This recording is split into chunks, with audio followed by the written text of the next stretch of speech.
ह्यूमैनिस्टी का सबसे बड़ा सवाल ये था, हम कहाँ से आए, यूनिवर्स बना कैसे, और क्या हम कभी इसके रूल्स को समझ पाएंगे। फिर फिजिक्स, ये एक सब्जेक्ट नहीं है, ये एक लैंग्वेज है, यूनिवर्स की लैंग्वेज। आज हम एक सफ़र पे चलेंगे, न्यूटन से लेकर आइंस्टाइन, आइंस्टाइन से क्वांटम वर्ल्ड, और फिर फ्यूचर के उन रेशियो तक जहाँ साइंस और इमेजिनेशन एक हो जाती है। सो सिट टाइट, क्योंकि ये जर्नी आपकी सोच को हमेशा के लिए बिल्कुल बदल देगी।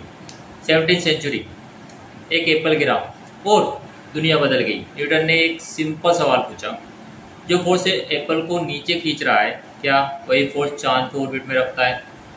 और इस सवाल से हुआ न्यूटोनियन मैकेनिक्स का जन्म, एक मैथमेटिकल फ्रेमवर्क जिससे हम प्लैनेट्स के मोशन, टाइड्स और हर फिजिकल ऑब्जेक्ट के मोशन को समझ पाते हैं। लेकिन जैसे जैसे 19वीं सेंचुरी आई, साइंस में क्रैक्स दिखने लगे। लाइट एक पार्टिकल है या वेव? मरकरी का ऑर्बिट न्यूटन के इक्वेशन से मैच क्यों नहीं हो पा रहा है? ये थे वो मोमेंट जहाँ एक नए विजनरी की जरूरत थी, वो तब आए सर अल्बर्ट आइंस्टाइन। फिर आता है 1905, एक 26 साल का पेटेंट क्लर्क एक ऐसी थ्योरी लिखता है जो हमारी सोच को हमेशा के लिए बदल देती है। ये थी थ्योरी ऑफ रिलेटिविटी। आइंस्टाइन ने कहा, स्पेस और टाइम अलग चीज़ें नहीं है, बल्कि ये दोनों एक ही फैब्रिक हैं। स्पेस टाइम, आप एक एनालॉग सोचिए, एक रबर शीट पर एक हेवी बॉल रखें, शीट नीचे डट जाएगी। अगर आप उसके ऊपर एक छोटी बॉल रखते हैं तो वो उसके अराउंड ऑर्बिट की तरह घूमेगी। यही है ग्रेविटी का नया explanation, curvature of space time. और फिर आए 1919 का सोलर एक्लिप्स एक्सपेरिमेंट, जब साइंटिस्ट एडिंगटन ने ये प्रूव कर दिया कि सनलाइट स्टार से बेंड हो रही है और ग्रेविटी की वजह से। ये भी आइंस्टाइन एक रात में सुपरस्टार बन गए। आइंस्टाइन ने यूनिवर्स को प्रेडिक्टेबल बनाया, लेकिन एक और दुनिया खुली, एटॉमिक और सब एटॉमिक।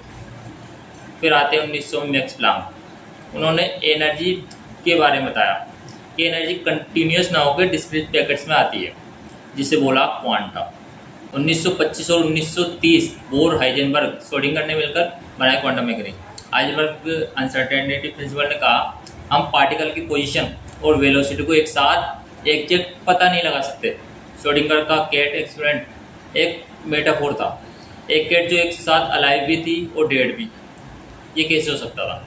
यही क्वांटम मैकेनिक्स। और यहीं से शुरू हुआ Einstein versus God debate. Einstein कहते हैं, God present play with dice. God इसका जवाब देते हैं, Einstein stop telling God what to do. Quantum mechanics के से आज हमारे पास लेजर्स, ट्रांजिस्टर्स, कंप्यूटर्स और अब क्वांटम कंप्यूटर्स पॉसिबल हुए।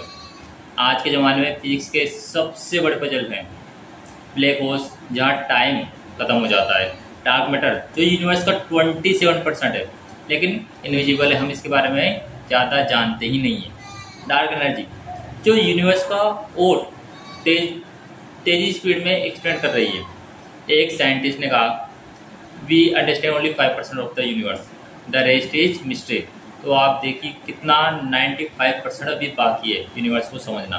करें एक सिर्फ समुद्र के सिर्फ किनारे पर खड़ा है और हमने अभी तक अंदर की गहराई में जाना स्टार्ट भी नहीं किया। यही है फिजिक्स की करंट जर्नी। स्ट्रिंग थ्योरी कह रही है कि यूनिवर्स का स्मॉलेस्ट बिल्डिंग ब्लॉक स्ट्रिंग है, जो मल्टीपल डायमेंशंस में वाइब्रेट करता है। क्वांटम कंप्यूटर्स एक रेवोल्यूशन लाने वाले हैं, जो क्लासिकल कंप्यूटर्स को एब्सोल्यूट बना देंगे। और स्पेस एक्सप्लोरेशन, जैसे एलन मस्क का मार्स मिशन, एक नई फिजिक्स और इंजीनियरिंग डिमांड करेगा। फ्यूचर के साइंटिस्ट एक नए आइंस्टाइन या न्यूटन होंगे, जो आज हमारे लिए अनइमेजिनेबल है, और जो अनइमेजिनेबल चीज़ें हैं उनको भी एक्सप्लोर करेंगे। सोच के देखिए, एक एप्पल गिरा और एप्पल गिरने से न्यूटन का ग्रेविटी का जो नियम था वो समझ में आ गई। एक पेटेंट क्लर्क ने रिलेटिविटी लिखी और एक टाइनी पार्टिकल से क्वांटम मैकेनिक्स जन्मा। फिजिक्स एक सफ़र है जिसमें हर आंसर एक नया सवाल पैदा करता है, और शायद अगला बड़ी जो डिस्कवरी होगी किसी ऐसे स्टूडेंट के दिमाग में हो जो अभी ये वीडियो देख रहा है। सो नेवर स्टॉप क्वेश्चनिंग, क्योंकि the universe is not only stranger than we imagine, it's stranger than we can imagine.